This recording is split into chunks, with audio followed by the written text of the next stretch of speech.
حي على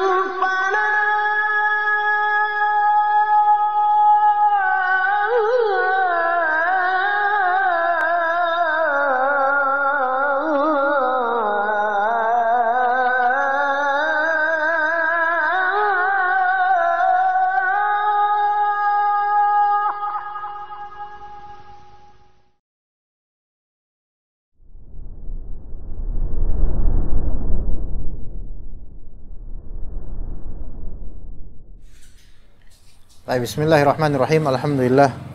Wassalatu wassalamu ala Rasulillah wa ala alihi wa sahbihi wa man walah. Amma ba'd. Kita lanjutkan kajian kitab Kifayatul Akhyar fi halli ghayatil ikhtisar karya Taqiyuddin Al-Hisni rahimahullah. Far'un hukmu taqraril wulugh. Hukum pengulangan jilatan anjing. Yaitu bukan anjingnya yang dikasih hukum, melainkan apa yang semestinya kita lakukan kalau ternyata anjing tersebut berkali-kali menjilatinya. Baik. Menjilati bejana maksudnya. Qala rahimahullah, law walagha fil ina'i kilabun aw kalbun miraran fa fihi khilaf. Teksnya ketemu kan?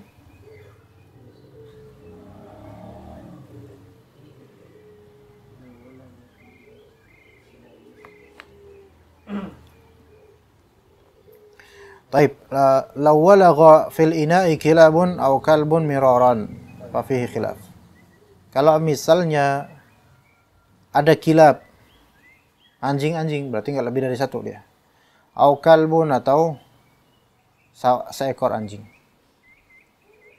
menjilati wadah, dan satu ekor anjing ini menjilatinya miraran, berkali-kali. Kalau banyak anjingnya ya berkali-kali pastinya. Kalau banyak anjingnya ya nggak cuma satu anjing soalnya. Tapi ini satu anjing berkali-kali. Fafihi khilaf, maka terjadi khilaf. Ar-rajih, yang rajih adalah yakfi sab'un. Cukup 7 kali basuhan, 7 kali cucian. Karena repot ikhwan, kalau misalnya antum harus dikali lipatkan 7 kali berapa kali jilatan. Sok. Ya. Ngumpul di sini ada 7 anjing. Semuanya sedang ngejilatin wadah makan antum misalnya. Berarti 7 kali 7. 49 kali cuci. Ya. Itu langsung aus, itu langsung warna nampannya langsung hilang. 49 kali cuci, Masya Allah. Maka yang rajih adalah yakfi sab', cuman 7 aja. Ya. Walaupun banyak anjingnya. Walau waqa'at najasatun ukhra fil ina'il ladzi walagha fihi al-kalbu kafa sab'un. Kalau misalnya terwujud pada bejana tersebut suatu najis lainnya, jadi ada najis ekstra ya di wadah yang dijilat oleh anjing, maka tetap cukup 7. Apa contohnya ikhwan? Contohnya apa ikhwan? Misalnya di suatu nampan atau ada penggorengan atau gimana itu, anjingnya ngejilat, ada bayi yang BAB di situ atau pipis di situ, ya mungkin nggak? Ya mungkin aja, kalau dimungkinin mungkin kok. Kemudian anjing itu karena mengendus-endus, kok kayaknya baunya enak nih, dijilat sama dia. Maka apa kata mereka? Kafa sab'un, cukup 7 aja. Karena najis tambahan ini, najis kencingnya bayi atau kencingnya orang ini, itu tidak menambah kuantiti dari basuhan.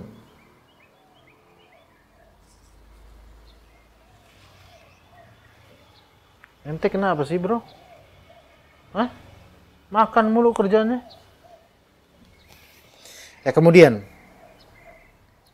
walau kanat najasatul kalbi 'ainiyatan. Nah, kalau ternyata najis anjing ini ainiyah. Apa najis ainiyah? Najis yang bisa dilihat oleh mata. Oke?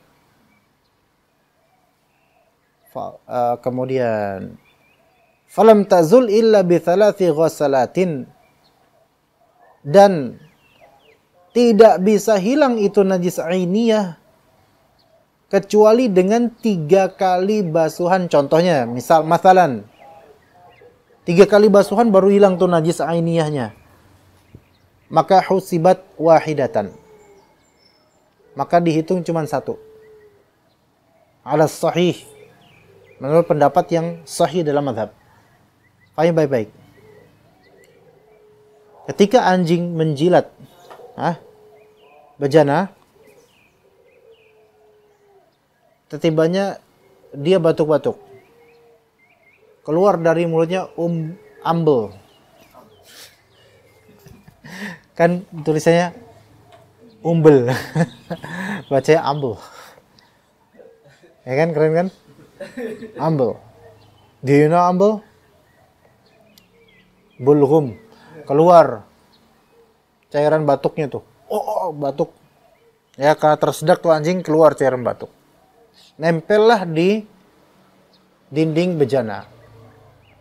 Dan antum tahu itu bekas umbelnya. Nih. Maka ya ikhwan, dalam mazhab anjing total najis, oke? Nah, ini yang keluar darinya apa? Najis. Maka ada najis tambahan, dan najis ini najisnya dari anjing dan sifatnya ainiyah, bisa dilihat oleh mata. Maka antum bersihkan itu umbel pakai ini, ternyata nempel tuh umbel. Ya.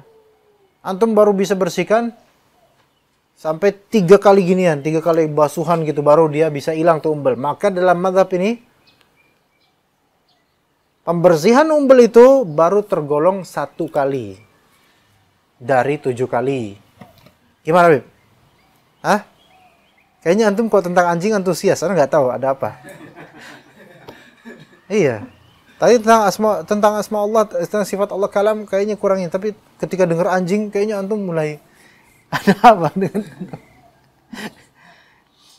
Oke. Walau walagha fi syai'in najjasahu fa asaba dzalika syai'un akhar najjasahu wa wajaba ghuslu dzalikal akhara ghuslu dzalikal akhari sab'an. Kalau misalnya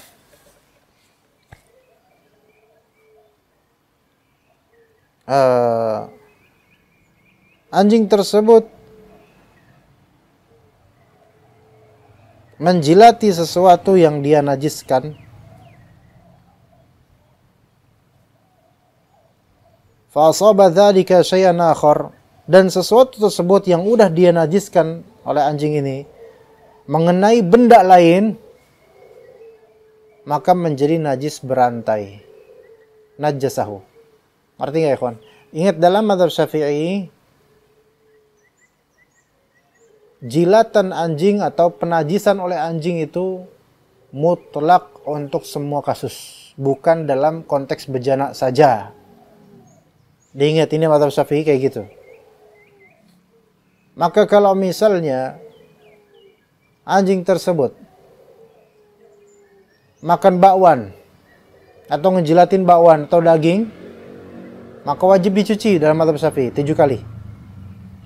Dan ternyata setelah itu daging tersebut yang masih belepotan dengan liurnya anjing, daging tersebut ditaruh di kulkas dan nempel dengan buah misalnya, maka buah tersebut mutanajis juga karena terkena dengan efek najis yang ada di daging yang telah dijilat oleh anjing. Sampai sini paham, ikhwan? Maka dalam mazhab Syafi'i ini najis berantai. Kena dia najisnya, wa wajaba ghuslu dzalikal akhari sab'an. Wajib untuk mencuci 7 kali juga untuk apel tersebut. Gimana, Ali? Paham nggak ya, kan? Rafi? Paham tah?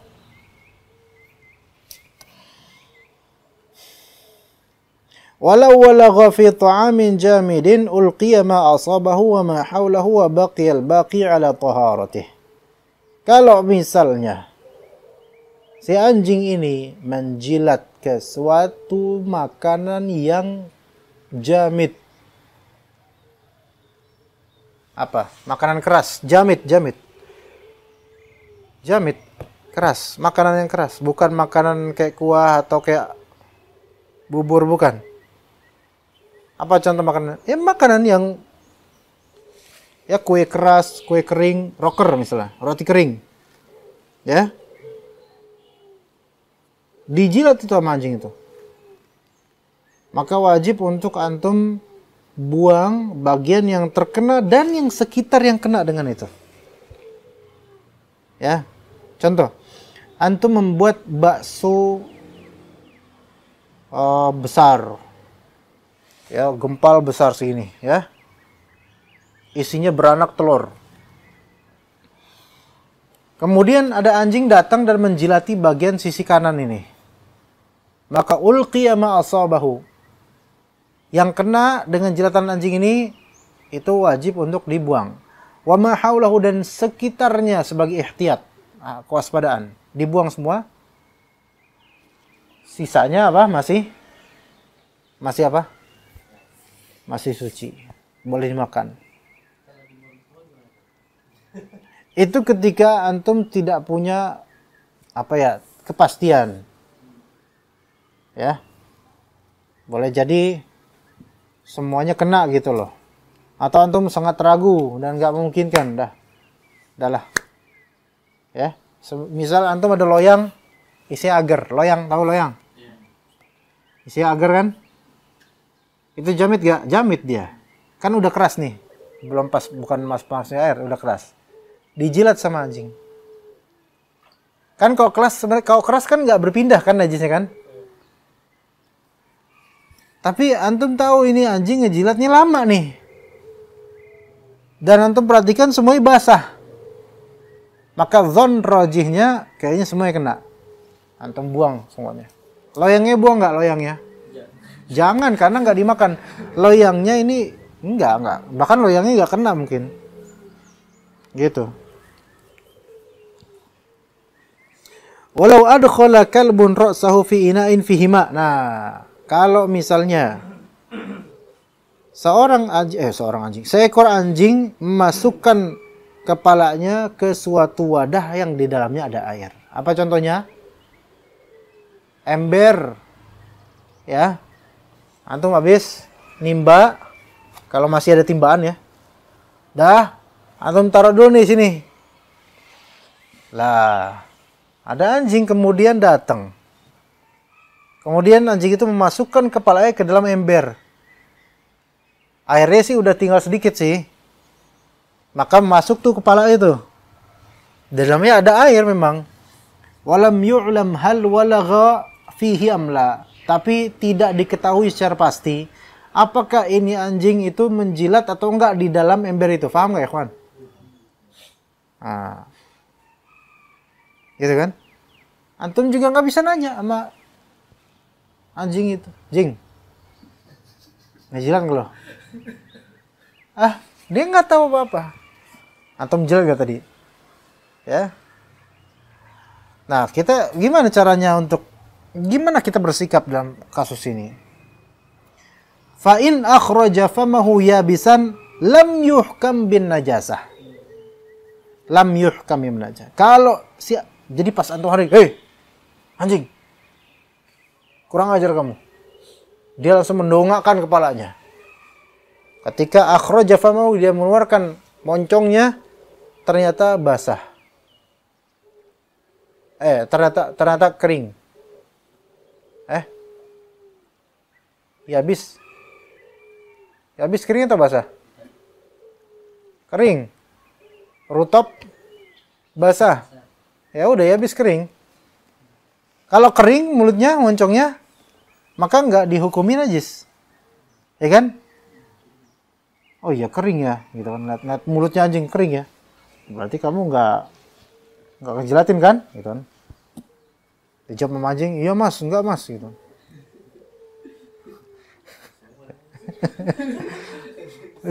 Hah? Jadi siluman ya. Kemudian yang nanya tadi malah dia menggonggong malah. Baik. Wa kadza in akhrajahu ratban. Al-rajih. Begitu pula kalau misalnya pas anjing itu mengeluarkan moncongnya ternyata basah. Itu juga tidak dihukumi najis itu. Basah ini mulut. Loh kok bisa gitu? Ayo Beb, kenapa bisa gitu? Padahal lah, kan mulutnya basah. Maka kata beliau, li'annal asla adamul wulugh. Karena pada asalnya, hukum asalnya dia tidak menjilat.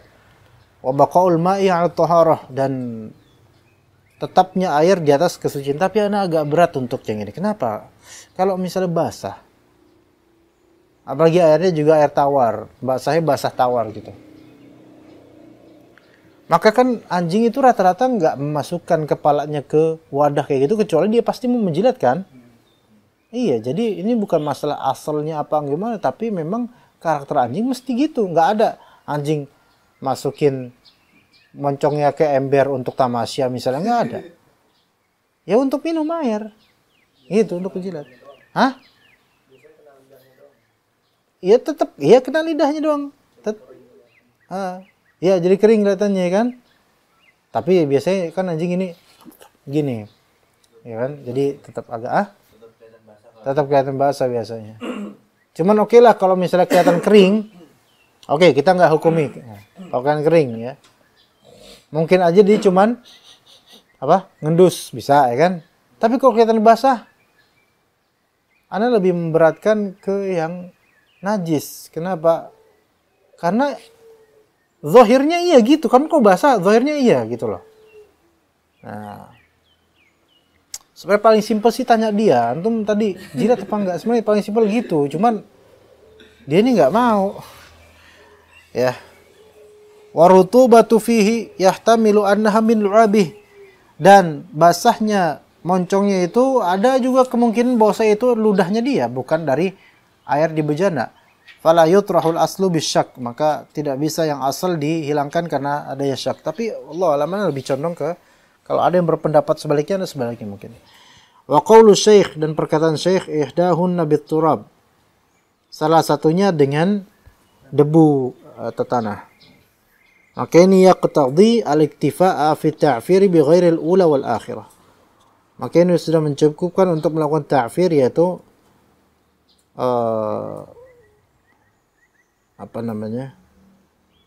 antum boleh menggunakan tanah juga di selain pertama dan terakhir, di antaranya boleh. Qala fi asli ar-rawdah wa yustahabbu an yakuna turabu fi ghairi as-sabi'ati wal ula aula. Dianjurkan, disukai untuk menggunakan tanah atau debu selain sabi'ah, di pencucian yang ketujuh, karena itu ngotorin. Wal ula aula, dan yang paling pertama kalau misalnya dia pakai debu untuk pembasuhan paling pertama, maka itu lebih baik. Qala al-Isna'i wa jawazu ta'fir fi ghairi al-ula wal akhirah mardudun dalilan wa naqlan. Pembolehan membasuh dengan debu atau tanah selain awal dan akhir itu ditolak. Jadi Isnawi nggak setuju, nggak boleh. Cuman ada di awal dan akhir saja. Kedua, ketiga, keempat, kelima, keenam nggak bisa. Itu tertolak secara dalil dan secara naql. Yaitu naql di sini maksudnya nasnya Syafi'i. Naql di sini bukan maksudnya naql di sini bukan maksudnya Al-Qur'an Sunnah, bukan, tapi nasnya Syafi'i. Contoh, li'anna riwayat arba', ada 4 riwayat. Yang pertama ulahunna, yang paling pertama. Yang kedua sabi'atu biturab, yang ketujuh dengan debu. Ya, itu yang disebut dalam riwayat Muslim afiruhu tsaminata biturab. Ya, karena yang ketujuh ini campur debu juga, turab juga. Atau turab dulu baru debu. War riwayatu tsalitsa, yang ketiga, ulahunna ukhrahunna biturab. Yang paling pertama atau salah satu dari 7 kali itu dengan turab.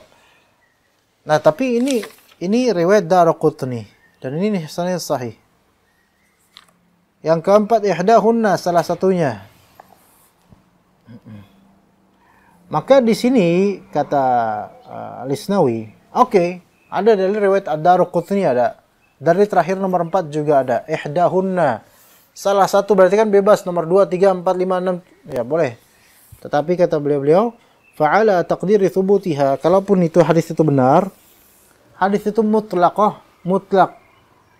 Ihdahunna, salah satunya. Yang nomor 1, 2, 3, 4, 5, 6, 7. Silakan yang main. Yang mana kamu mau. Tapi hadis mutlak ini, quyyidat bil ula wal ukhra. Diikat, ditakyid dengan pembasuhan pertama dan pembasuhan terakhir. Ini yang disebut kata mereka ada dalil mutlak, ada dalil muqayyad.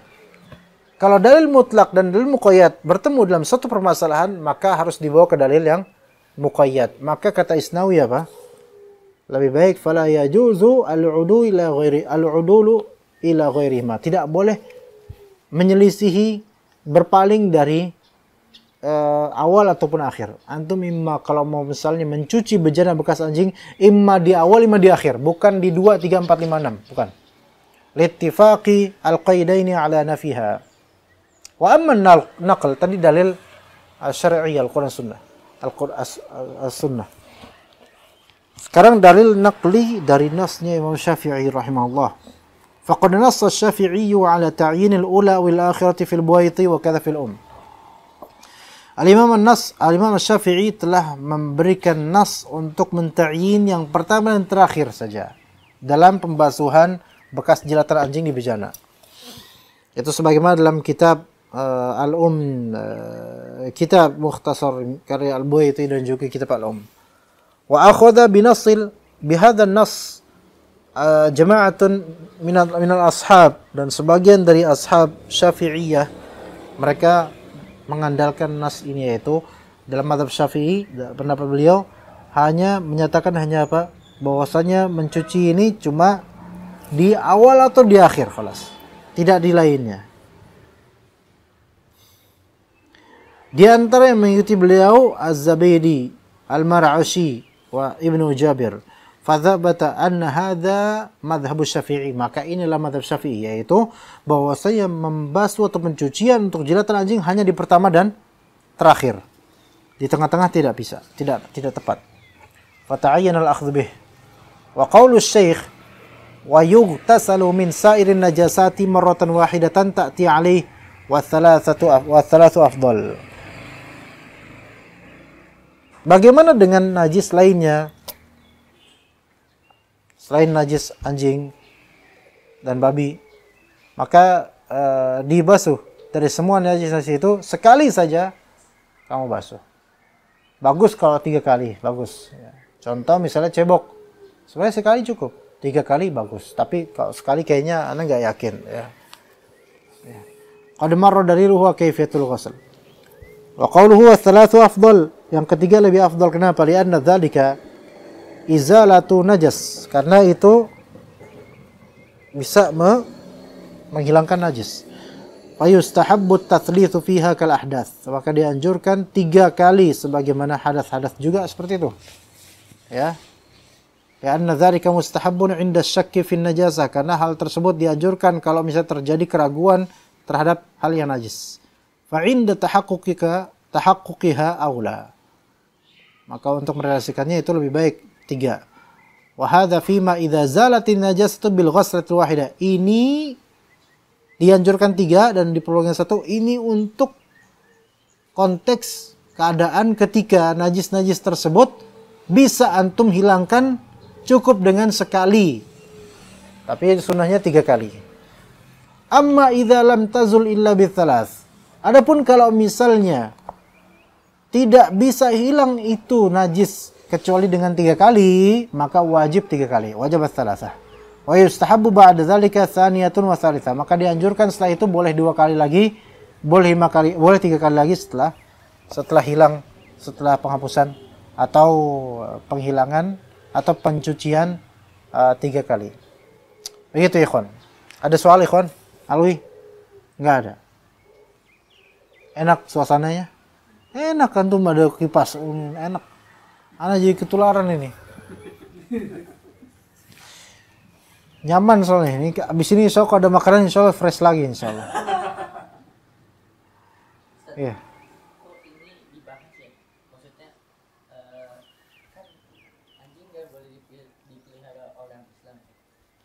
Itu kan antum tinggal di Kalisari. Kalau antum tinggal di ladang-ladang, beda urusan. Iya, Kalisari beda. Ya. Benar. Coba antum tinggal di pos polisi atau di mana di tempat yang atau di Medan atau di tempat-tempat penjagaan kebun sawit atau di mana. Apa yang anjing di kebun sawit bicara nggak? Ah. Bukannya biasanya antum di situ kan?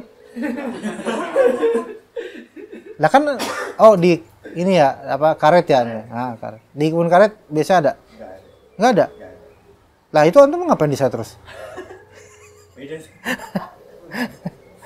Gitu. Bisa jadi ada. Iya. Tapi sebenarnya orang Islam boleh nggak sih biarkan? Enggak. Haram. Kecuali ya konteks yang dikecualikan Nabi SAW. Ya berburu, ya penjaga ladang, dan mungkin kebutuhan darurat seperti pelacakan untuk polisi. Ya mungkin. Tapi itu kan kalau pelacakan buat polisi itu kan itu bukan dalam rangka melihara anjing sebenarnya. Memanfaatkan anjing. Iya. Gitu. Dan itu bukan hobi. Ya kan? Polisi pakai anjing pelacak, ini hobi saya nih. Enggak. Iya. Gitu, ya. Tapi mungkin ada keuntungannya kalau misalnya kita melihara anjing. Tapi harus dengan alasan yang syar'i. Ya, jadi kalau antum misu-misu gampang. Kalau antum marah-marah, ya itu ada anjingnya. Anjing gitu kan gampang. Iya. Ya kan? Jadi nggak usah ditimpalkan ke orang, nggak usah. Ada pelampiasnya ke anjingnya. Iya. Wah, anjing lu, dasar lu anjing. Ya. Nggak tahu anjing kemudian nge-reply, dasar orang. Ya, Bib ya. Baik, wassallallahu ala nabiyina Muhammad wa ala alihi wa sahbihi ajma'in. Subhanakallahumma bihamdika asyhadu an la ilaha illa anta astaghfiruka wa atubu ilaik. Wassalamualaikum warahmatullahi wabarakatuh.